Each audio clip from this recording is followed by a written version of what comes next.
मामा भांजी का कारनामा, किराएदार से हड़पे 10 लाख। शादी का झांसा देकर मामा भांजी ने किया बड़ा खेल। निकाह की बात करने पर मारपीट कर खाली करा ली दुकान। मुकदमे में फंसाने की भी दी धमकी। पीड़ित जकीउल्लाह ने उसी समय पुलिस से की थी शिकायत। कार्रवाई न होने पर लिया न्यायालय की शरण। जकीउल्लाह की न्यायालय ने सुनी फरियाद, आरोपियों को किया तलब। कानूनी दायरे में पहुंचे मामा भांजी सहित सभी आरोपी। गोंडा के करनैलगंज कस्बे का है पूरा मामला। मां वाराही न्यूज पर छलका पीड़ित का दर्द। न्यायालय पर पीड़ित को है भरोसा, कहा केवल न्यायालय से बची है उम्मीद। खबर गोंडा से है, जहां एक किराएदार द्वारा साजिश के तहत मामा भांजी पर 10 लाख रुपए हड़पने का आरोप लगाते हुए न्यायालय से न्याय की गुहार लगाई है। मां वाराही न्यूज पर अपना दर्द साझा करते हुए करनैलगंज निवासी पीड़ित जकीउल्लाह पुत्र मोहम्मद मोमीन ने बताया कि बीते 2015 में उसने कस्बे के लारी रोड स्थित इस्लामिया स्कूल के सामने अहमद रजा अंसारी से किराए पर दुकान ली थी। इसी दौरान अहमद रजा व उनकी भांजी सहित अन्य लोगों द्वारा जालसाजी के तहत प्रेम व्यवहार में फंसाकर शादी का झांसा देकर उससे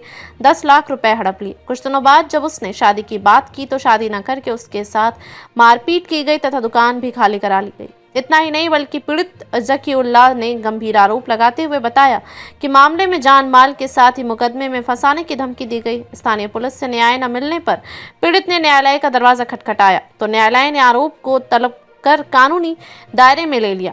पीड़ित जकीउल्लाह का कहना है कि जब उसे केवल न्यायालय पर ही भरोसा बचा है, कोर्ट न्याय की उम्मीद में वह घर बैठा हुआ है। आपका क्या नाम है और क्या प्रकरण है, क्या मामला है? मीडिया के पास आप क्यों आए हैं? सर, मेरा नाम जकीउल्लाह है। पुत्र मोहम्मद मुबीन के नाम मेहंदी आता, कस्बा करनैलगंज जिला गोंडा का निवासी हूँ। और सर, हमने 2015 में अहमद रजा अंसारी पुत्र नसीर आलम, कस्बा करनैलगंज जिला गोंडा के यहाँ हमने कपड़े की दुकान खोली थी।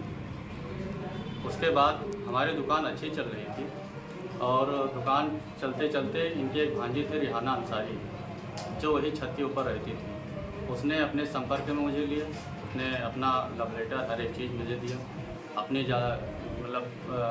जाल में मुझे फंसाया।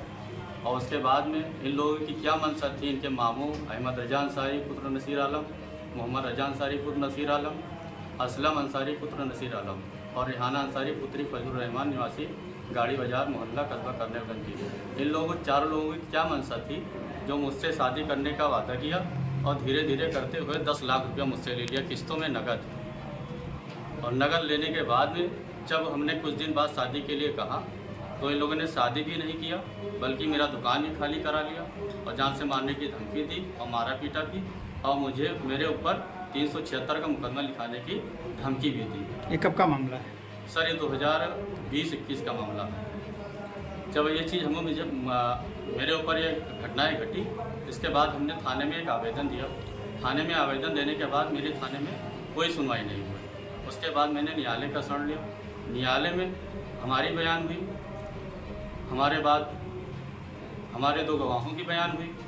2 गवाहों के बयान और हमने जो व्हाट्सएप चैटिंग जो हमने पैसा दिया था और जो सारी चीज़ें थी वो हमने दिया। और सर, एक चीज़ और, इसमें ये जो लड़की है, इस लड़की जो है हमारी दुकान खोलने से पहले 3 लड़कों के साथ और संपर्क में थी, जिसका प्रूफ मेरे पास है। और इस लड़की ने भी बोला है कि मैं आपके संपर्क आने से पहले 3 लड़कों से और संपर्क में थी और इसके भाई को भी जानकारी थी इस बात की। इसके भाई ने भी मेरे मोबाइल पर एक बोला है कि हाँ, मेरी बहन इस तरीके से थी। तो इन लोग के ख़ानदान में ऐसा ही है, जो मेरे साथ भी उसी में मेरी दुकान भी बर्बाद कर दिया, मेरी इज्जत भी बर्बाद कर दी और मेरे साथ इतनी बड़ी घटनाएं हो गई। सर, जब हमने न्यायालय का शरण लिया तो न्यायालय में सारे पत्र जो ओरिजिनल थे, जो हमने व्हाट्सएप चैटिंग जो ये लड़की की थी, जो इन्होंने जालसाज में फंसाया था, हमने कोर्ट में लगाया। तो कोर्ट उसको संज्ञान लेते हुए इन लोगों के खिलाफ धारा 420 और 405 और 406 और धारा 420 और 504 और 506 के तहत इन लोगों को मोहम्मद रजा अंसारी पुत्र नसीर आलम और अहमद रजा अंसारी पुत्र नसीर आलम, असलम पुत्र नसीर आलम और रिहाना अंसारी पुत्री फजलुर रहमान निवासी गाड़ी बाजार मोहल्ला कस्बा करनैलगंज जिला गोंडा के खिलाफ तलब सम्मन किया। इन लोगों ने रिहाना अंसारी ने जमानत करा लिया है और अहमद रजा ने जमानत करा लिया है और मोहम्मद रजा अंसारी पुत्र नसीर आलम ने जमानत करा लिया है। असलम अभी जमानत नहीं कराए। सर हमें न्यायालय से पूरी उम्मीद है कि वो हमारे जो हमने आवेदन किया है, जो हमारा मुकदमा चल रहा है, जो हमने प्रूफ लगाया है, उसको देखते हुए हमारे पक्ष में हमें पूरी उम्मीद है कि वो हमें न्याय दिलाएगा। हमारा जल्द से जल्द 10 लाख रुपया जो उन्होंने लिया है वो दिलाएगा और हमारे पक्ष में हमारा फैसला सुनाएगा।